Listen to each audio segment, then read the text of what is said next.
previously on statistics. Thank you very much for joining that class. So thank you for also joining this class on set theory under general mathematics. So we shall be looking at certain things in this particular class different from what we discussed in the first episode. So this is the second episode on basic set theory for our 2021-2022 series. Please, you can check previous series we had made on set theory. So what are we going to be discussing in today's class? What we shall be looking at will be some basic types or definitions of sets. Okay, so we shall be looking at different types of definitions. We shall be looking at different definitions under set theory. But to start with, we must continue from where we stopped in the last episode. Prosper, welcome. Thank you very much. So we are going to continue from where we stopped in the last episode before taking set definitions. We are going to start from there. So let us see how to describe sets. In my previous video on set theory, particularly the first episode under the first part of set theory, I told you that there are four major ways for describing a set. Okay? Four major ways categorized under two groups. So, in set theory, you could categorize sets. Okay? So you could categorize set description. You could categorize set description into two groups. So sets can be described pictorially. You can describe sets pictorially using a method called the Venn diagram. Okay? So we shall be looking at that subsequently. And sets may also be described theoretically. Theoretically, you could describe sets. Okay? Now, under theoretical means of describing sets, we have the first one being the method of listing. So listing is a theoretical means of describing sets. The second method of describing set is the method of set property. So you could use set property to describe sets. And finally, the third method under the theoretical means is what we call the set builder notation. So the set builder notation is a third method for describing sets theoretically. Now, if you don't want to call it set builder notation, you could call it set theoretic notation. Okay? So, altogether, there are four different ways for describing sets. Number one, the method of listing. Number two, the method of set property. Number three, the method of set builder notation, or the method otherwise known as the method of set theoretic notation. Now, if you don't want to call it set builder notation, you could call it set theoretic notation, and that makes number three. The fourth method is the method of Venn diagram. Okay?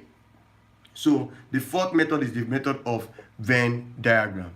Now, I'm going to start this class today with showing you what the method of listing is and what the disadvantage of the method of listing is compared to other methods that we shall be discussing. So let us start quickly with the method of listing. So thank you very much, guys.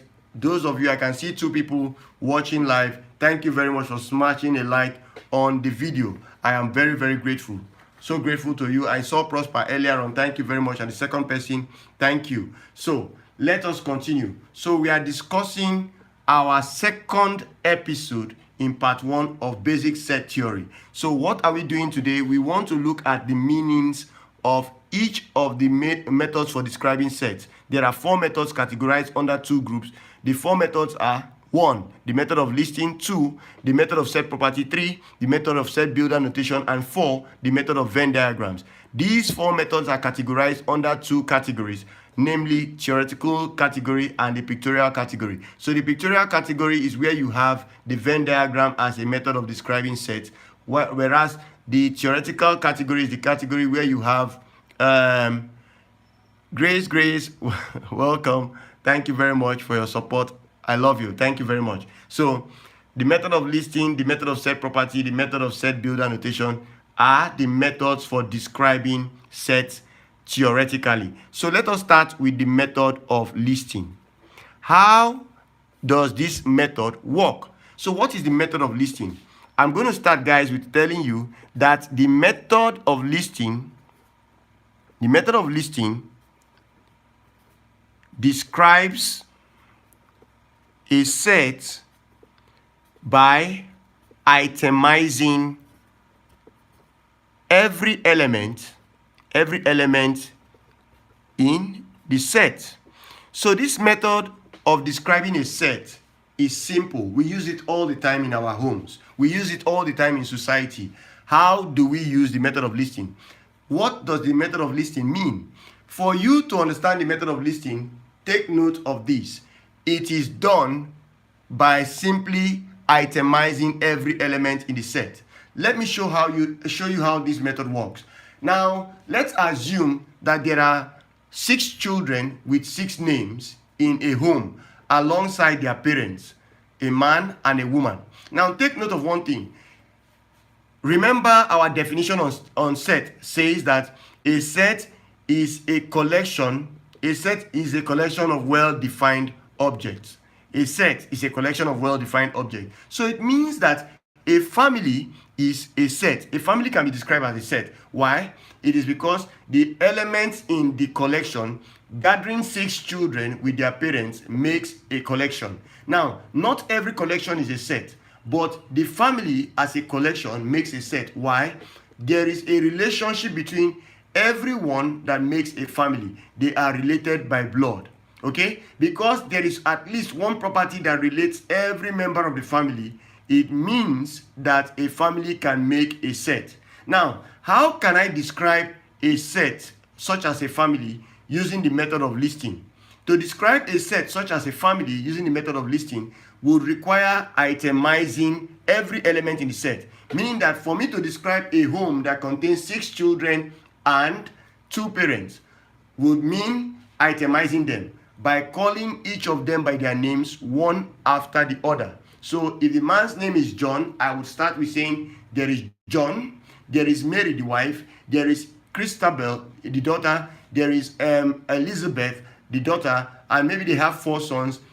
I could say John Jr., Charles,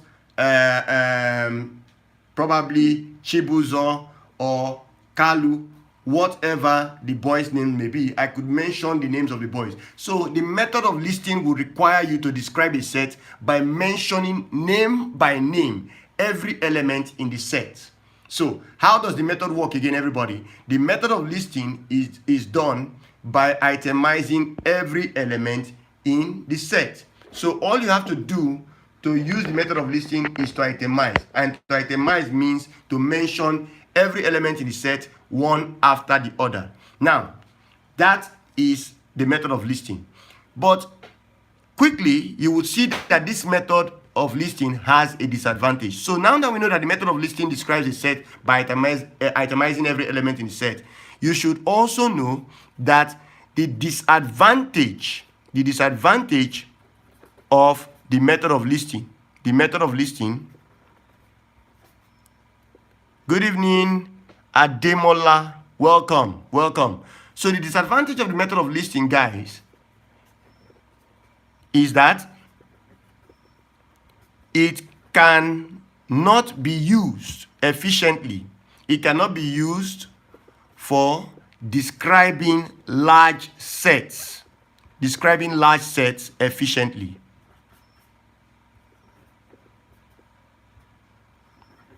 Now, why am I saying this? It was very easy for you to describe a home containing just 6 children and 2 parents. It was easy because they are few. What if there were 1 million soldiers before you on a parade ground? Let's assume that there were 1 million soldiers on a parade ground waiting for you to itemize them.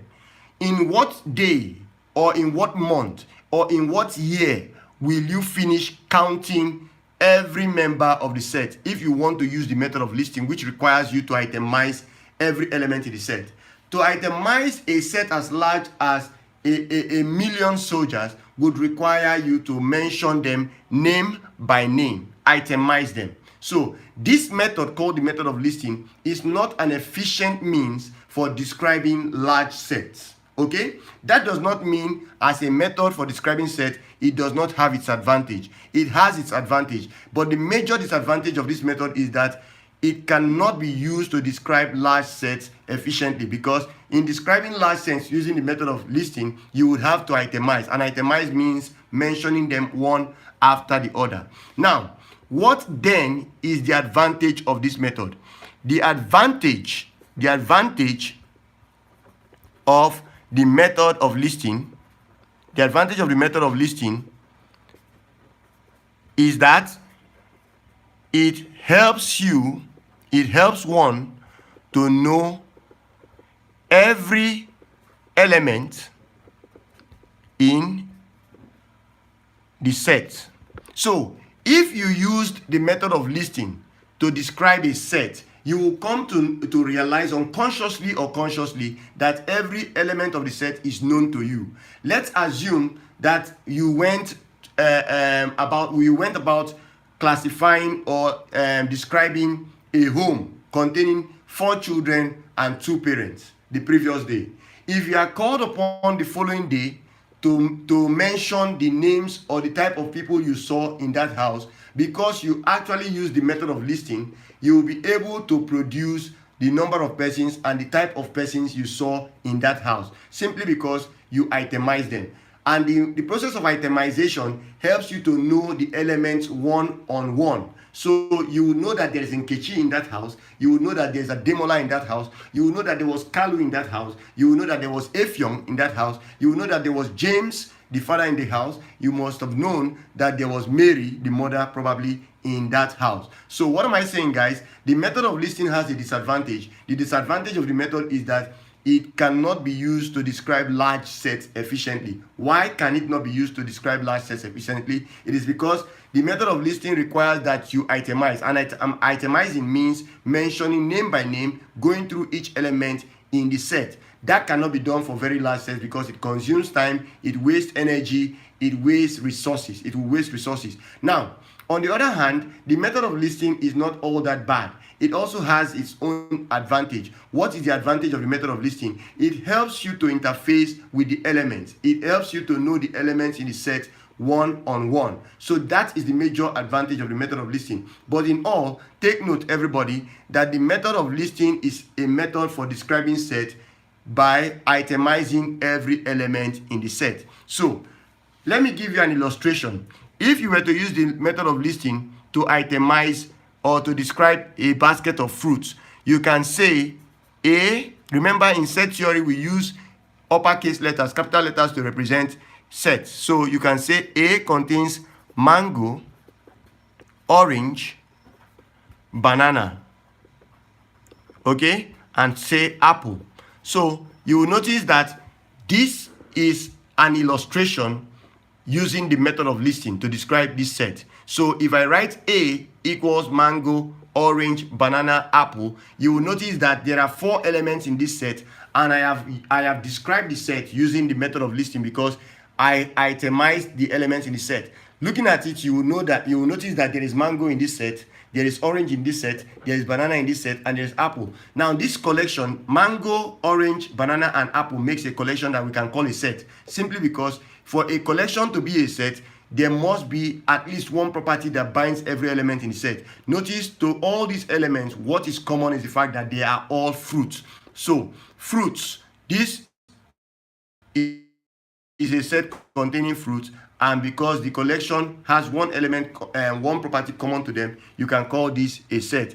And by the method of listing, we have itemized every element. Let us now go to the next method. The next method of describing a set is the method of set property. So the method of set property. Now, how does this method work? How does this method work? The method of set property describes a set using at least one property common to all elements in the set. Now, you will notice that unlike the method of listing, this particular method requires you to describe a set using at least one property common to all of them. Now, what is the disadvantage of this method? The disadvantage of this method, I'm going to explain. The disadvantage of this method, the method of set property, the disadvantage of the method of set property is that it denies one the opportunity of knowing exactly what elements are in the set. What elements are in the set. That is the major disadvantage. So when you use the method of set property, you are denied the opportunity of knowing what elements exactly are in the set. However, this method has its advantage. Side by side is disadvantage. So what is the disadvantage of this method? What is the advantage rather of this method? You will notice that the advantage of this method is that it can be used to describe large sets. So the advantage of this method, that is the method of set property, is that it allows the description of large sets efficiently. So using this method, you can describe very large sets efficiently. Let me give you an illustration. Remember the first example, the first thing I said earlier on for the method of listing was that you cannot use, as its disadvantage, it cannot be used to describe very large sets. And I gave you an example like that of 1,000,000 soldiers. If you want to describe 1,000,000 soldiers using the method of listing, you would waste time, you would waste energy, and you would waste resources, because you may need people to count for you. You may need people to interface with them for you, and as such, you would take time, and you would also use energy and also use good number of resources for doing that particular task.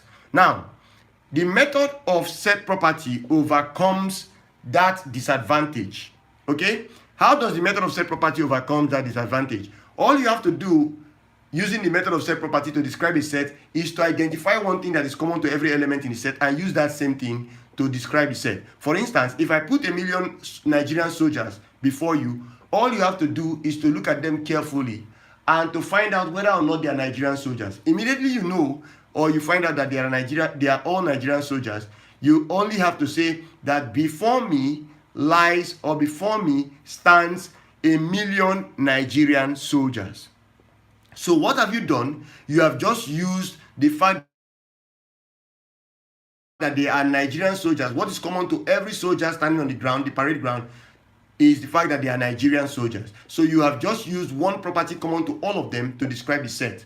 Now, when you use at least one property, that is one property or more, to describe a set, the elements of a set, the method you are using indirectly or invariably is the method of set property. So this method requires you to identify one property or more and use same to describe the set. Now, on the other hand, the disadvantage of using this method is that once you stand in front of 1,000,000 soldiers, identifying that they are Nigerian soldiers, using same to describe them, you would end up realizing that you may not know what soldiers you actually meant. If there were 20 soldiers on the parade ground and you used the method of party to describe them, there are 20 Nigerian soldiers on the parade ground, or there are 20 privates on the parade ground, or there are 20 lance corporal on the parade ground.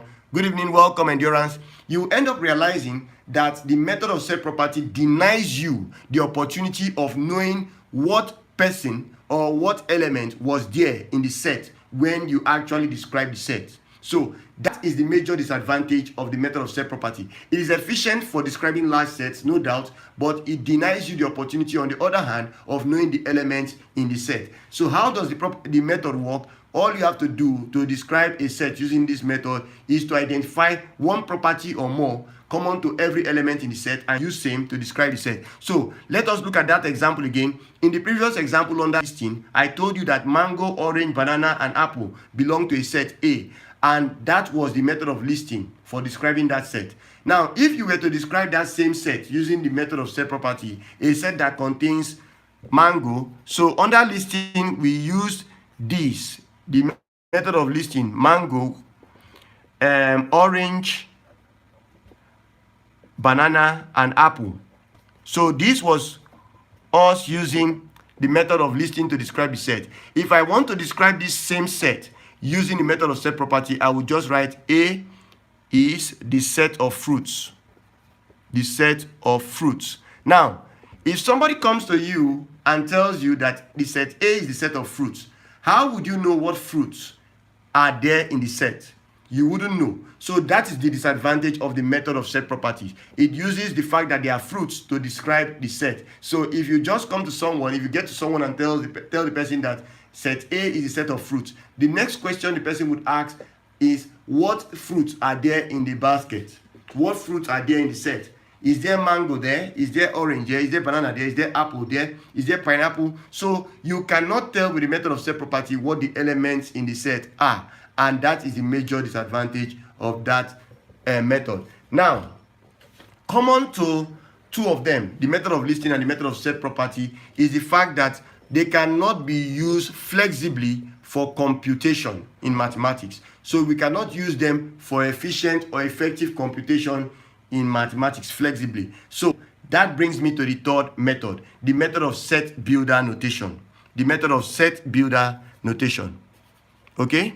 So set builder notation is the next method I want to discuss in this particular video. Remember, we are talking about methods for describing a set, and we have just explained the method of listing as a method for describing a set. We have explained the method of set property as a method for describing a set. The next method we are looking at now is the method of set builder notation. Again, guys, what other name can you call the method of set builder notation? I'm going to start with saying the method of set builder notation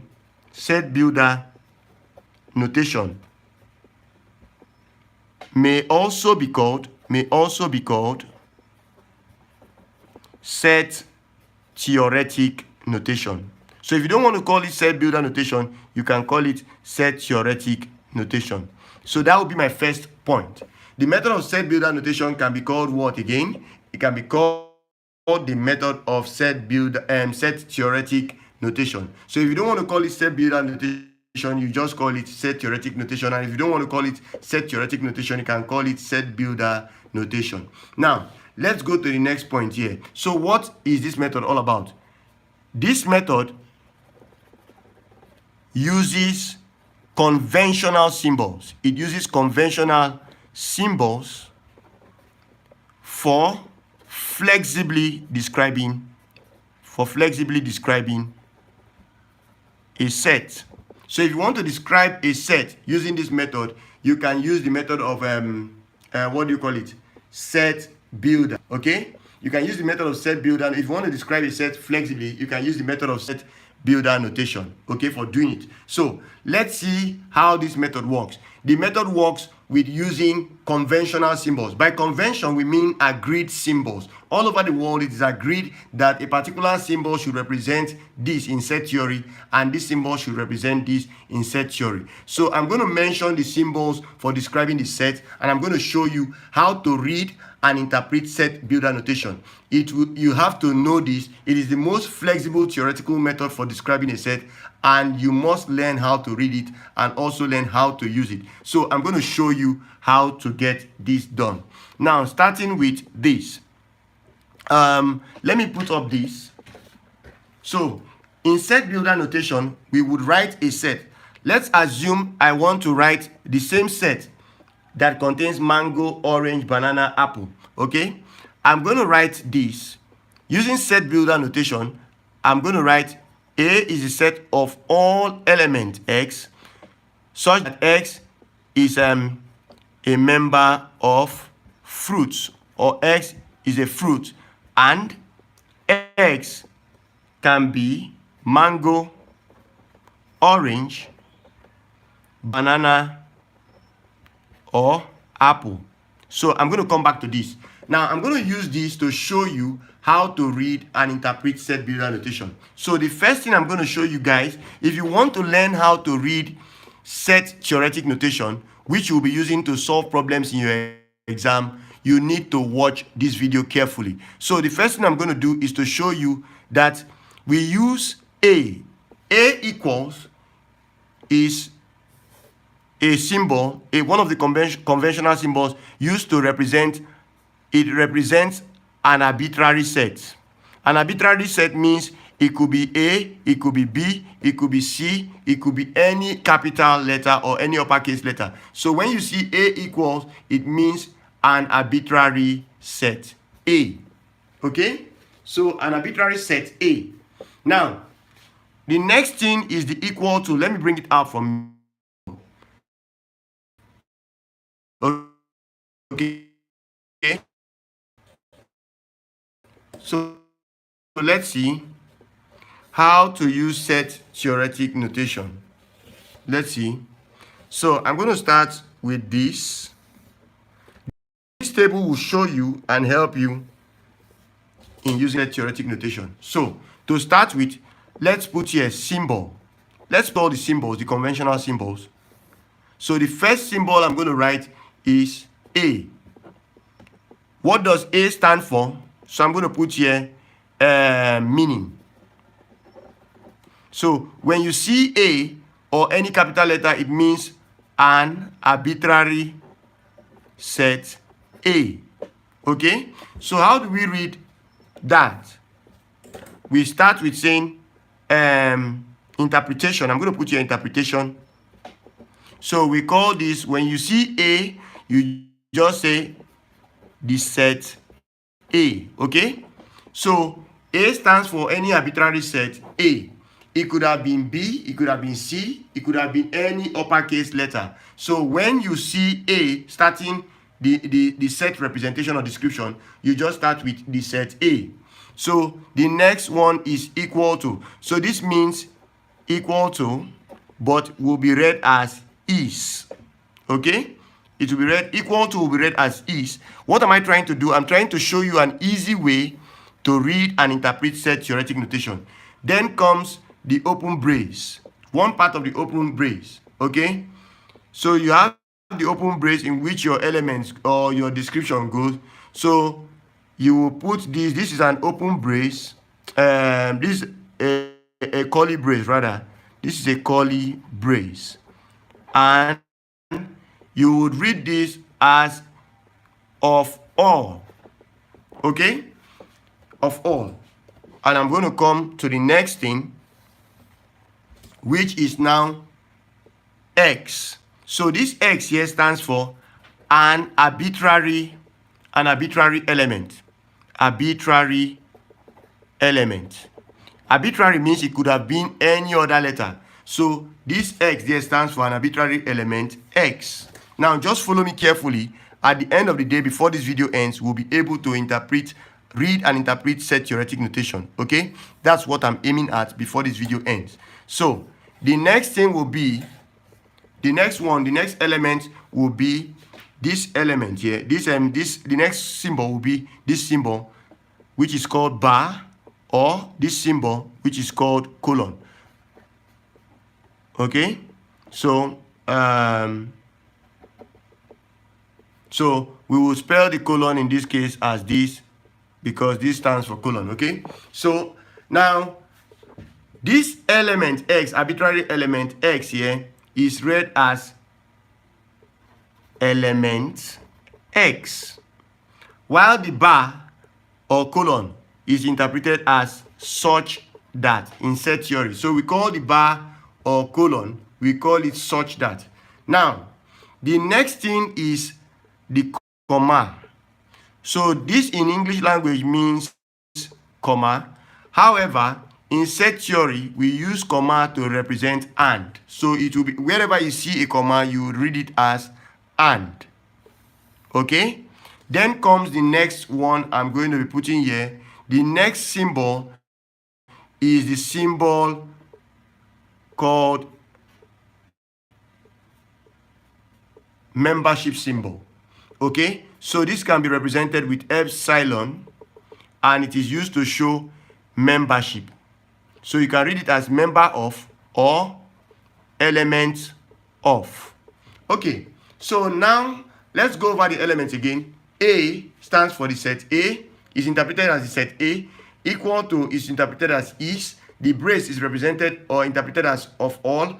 X is represented as element X, is read as element X.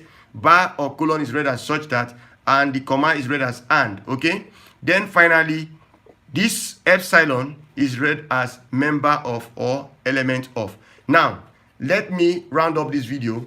In my next episode, I'm going to be showing you the different ways to describe a set, the different types of sets you could describe using the graph and the pictorial notation that is of the Venn diagram. Okay, so let us describe this set now.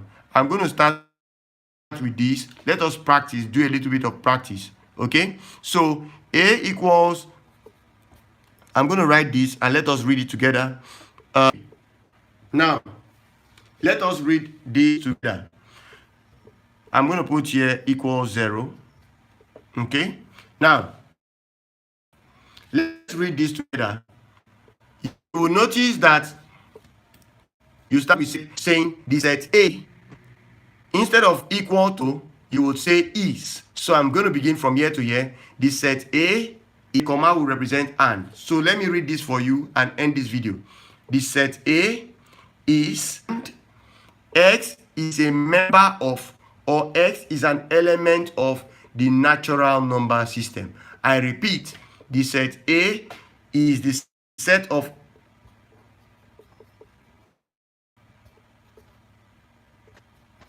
I repeat, the set B is the set of all elements X such that X is a fruit, or X is a member of fruit, or X is an element of fruit.